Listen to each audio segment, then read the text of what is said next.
Allah berfirman, katakanlah wahai Muhammad, Allah suruh Nabi Muhammad, Allah perintah kepada Nabi Muhammad supaya bagi tahu kepada kita umat Nabi Muhammad. Katakanlah wahai Muhammad kepada umatmu, sekiranya kamu benar-benar mencintai Allah, fattabi'uni, maka ikutilah aku. Allah suruh Nabi Muhammad bagi tahu kita, kalau benar kita cintakan Allah, Allah suruh Nabi bagi tahu kena ikut Nabi. Fattabi'uni, ikutilah aku. Yuhibbukumullah, nescaya kamu akan dicintai oleh Allah dan kamu akan diampunkan dosa. Boleh saya tanya, siapa di sini mu'alaf? Angkat tangan. Mu'alaf. Angkat tinggi-tinggi, mu'alaf. Subhanallah. Ramai juga mu'alaf. Dan lebih ramai yang lahir memang sedia Islam. Siapa di sini amat mencintai Allah? Angkat tangan. Subhanallah, Allahu Akbar. Kita semua memang cintakan Allah, tapi nak tunjuk cinta pada Allah kadang-kadang kita keliru. Macam mana nak tunjuk cinta pada Allah? Kalau cinta pada suami, kita cakap I love you. Cakap apa? I love you. Suami biasa cakap tak pada isteri I love you? Tengok Tuan Haji, baju merah, kopiah putih, selalu cakap I love you. Subhanallah, itu anaknya. Masya Allah, beruntung. Mana isterinya? Kita mahu mengesahkan. Ya, mana isteri angkat tangan? Masya Allah. Selalu ya suami cakap sayang. Jangan begitu, anggut saja. Sebenarnya kadang-kadang kata-kata sayang daripada lelaki atau suami bukan melalui perkataan, melalui perbuatan. Ini cover ya, cover. Saya cover. Kadang-kadang suami tak puji masakan kita sedap, tapi melalui perbuatannya makan menambah.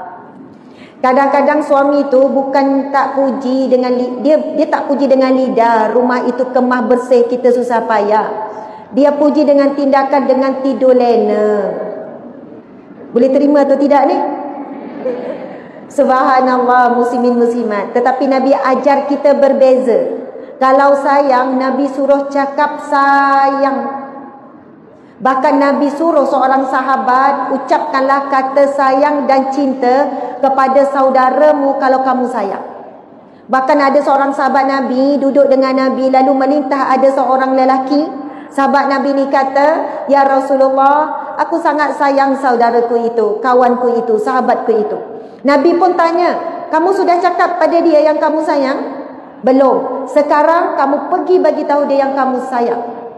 Encik, sekarang juga cakap sayang. Sabar-sabar Encik, nanti di rumah ya. Nanti jadi lain pula. Masya Allah. Tapi sekarang kita nak praktis.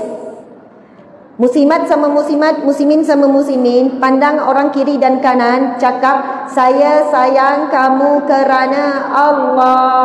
Cakap sekarang.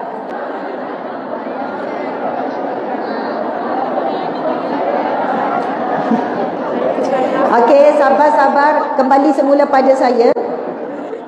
Orang perempuan bila disuruh terus buat, siap peluk, siap ini. Orang lelaki kaku macam tu saja. Tidak ada emosi, tidak ada ekspresi, tidak ada tindakan. Dia keras, takut ada perasaan yang mencurigakan. Kan cakap sayang sesama lelaki. Bayangkan ya, yang Nabi suruh bukan sahabat Nabi yang perempuan. Yang Nabi suruh sahabat Nabi yang lelaki. Yang lelaki. Suruh bagi tahu yang kamu sayang. Lalu sahabat Nabi ni terus pergi cakap dekat kawan tu. Lalu sahabat Nabi tu bagi tahu, sesungguhnya saya sayang kamu kerana Allah. Lalu sahabat yang seorang lagi jawab apa? Semoga Allah mencintaimu, menyayangimu kerana kamu menyayangiku kerana Allah. Panjang sikit jawapan. Boleh tak rasa-rasa? Boleh ya? Praktis terus. Kita tak mahu belajar tanpa praktikal. Jangan main-main muslimin muslimat. Sebelum kita nak buat lagi praktis ucap dan balas ucap tadi tu, balik rumah kena buat suami isteri. Sebab ini sunnah Nabi dan sunnah para sahabat. Dalam satu hadis Nabi yang sahih, terdapat 7 golongan yang akan mendapat naungan Allah di padang mahsyar kelak. Inilah yang disebut sebagai VIP Allah. Tetapi untuk menjadi VIP Allah, tetamu yang Allah muliakan di mahsyar kelak, ia boleh dimiliki oleh siapa sahaja. Tukang kebun ke, tukang cuci ke, petani ke, orang susah ke, orang yang tak dikenali ke, siapa pun boleh menjadi tetamu istimewa Allah di mahsyar. Nabi sebut terdapat 7 golongan yang akan mendapat naungan Allah di mahsyar kelak. Di hari yang tiada naungan melainkan naungan Allah. Yang lain tanpa pakaian, dia telah diberi pakaian. Yang lain dalam keadaan lapar dahaga, tetapi golongan ini tidak. Yang lain bersusah payah, perlu dihisap dengan begitu dahsyat, golongan ini tidak. Dan salah satunya Nabi SAW sebut, mereka yang saling berkasih sayang, saling cinta mencintai kerana Allah. Dalam hadis yang lain Nabi SAW bersabda, apabila di mahsyar Allah Subhanahu Wa Taala berfirman di hadapan sekalian makhluknya, di manakah hamba-hambaku yang saat hidup di dunia dahulu saling cinta mencintai, sayang menyayang kerana keagunganku. Allah mencari-cari. Kerana itulah muslimin muslimat, rumah tangga yang sedang kita bina sekarang, ujiannya tak pernah habis. Betul atau tidak? Baru baik satu hari, selang beberapa hari ada lagi gaduh, selang beberapa hari ada lagi. Ada saja yang tak kena pada mata kita dengan sikap dan perangai suami. Suami pun sama. Ujian datang daripada suami, datang daripada isteri, datang daripada anak. Kerana rumah tangga adalah ladang pahala yang paling besar. Yang paling susah kita nak jaga akhlak di rumah. Yang paling susah kita nak sabar dengan suami, dengan isteri.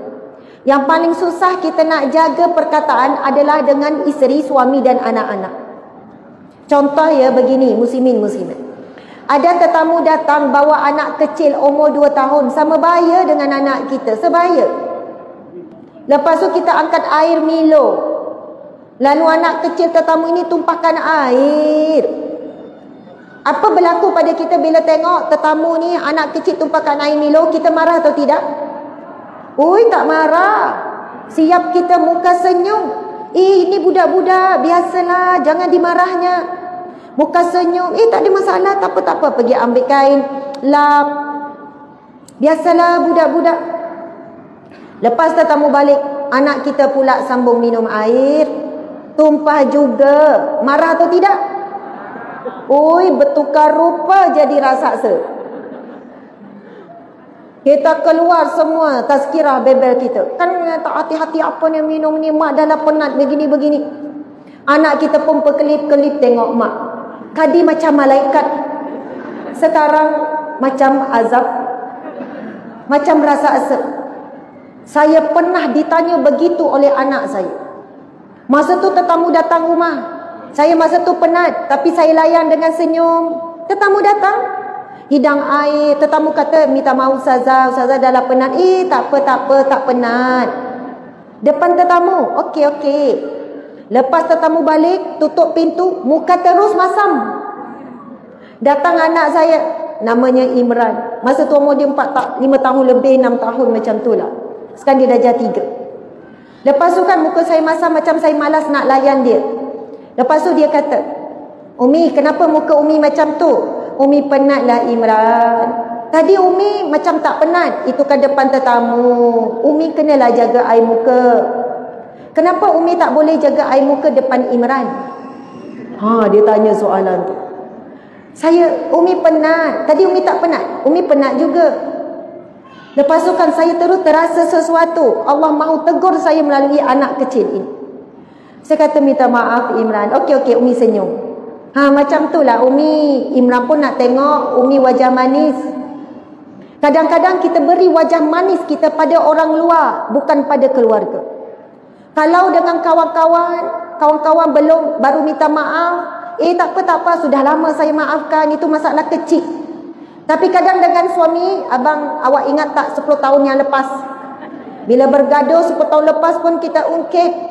Kadang dengan anak kita ungkit-ungkit. Allahu Akbar. Yang saya ingin sampaikan berdasarkan hadis Nabi SAW, khairukum li ahli wa ana khairukum li ahli. Nabi SAW bersabda, yang paling baik di kalangan kamu, yang paling sempurna iman dan akhlak di kalangan kamu adalah orang yang paling baik akhlaknya dengan ahli keluarga. Sebab kita kadang-kadang dengan ahli keluarga kita tak jaga sangat akhlak, kita lebih jaga orang luar. Sebab itu tajuk kita, keluargaku ladang pahalaku. Sebenarnya pahala yang paling besar senyum pada ahli keluarga, sabar dengan ahli keluarga, doakan ahli keluarga, buat baik pada ahli keluarga. Ramai mana orang lelaki di pejabat rajin, gagah perkasa. Bila ada projek, program kemanusiaan, dia pergi tolong sana, misi banjir sana sini. Dekat rumah, nak angkat satu pinggan pun tak larat. Nak tolong kemas rumah tak mampu. Saya cakap ini perkara yang benar. Sedangkan pahala yang besar bagi seorang suami juga adalah apabila dia berbakti kepada isteri. Pernah ditanya kepada Sayyidatina Aisyah radhiyallahu anha, "Wahai Aisyah, apakah yang Rasulullah buat di rumah?" Lalu jawapan Aisyah, ibunda kita radhiyallahu anha, Rasulullah di rumah berbakti kepada isteri-isterinya. Memang perkataan yang digunakan berbakti. Jadi dalam Islam bukan hanya isteri berbakti pada suami, tetapi suami juga berbakti kepada isteri. Subhanallah, kepada isteri.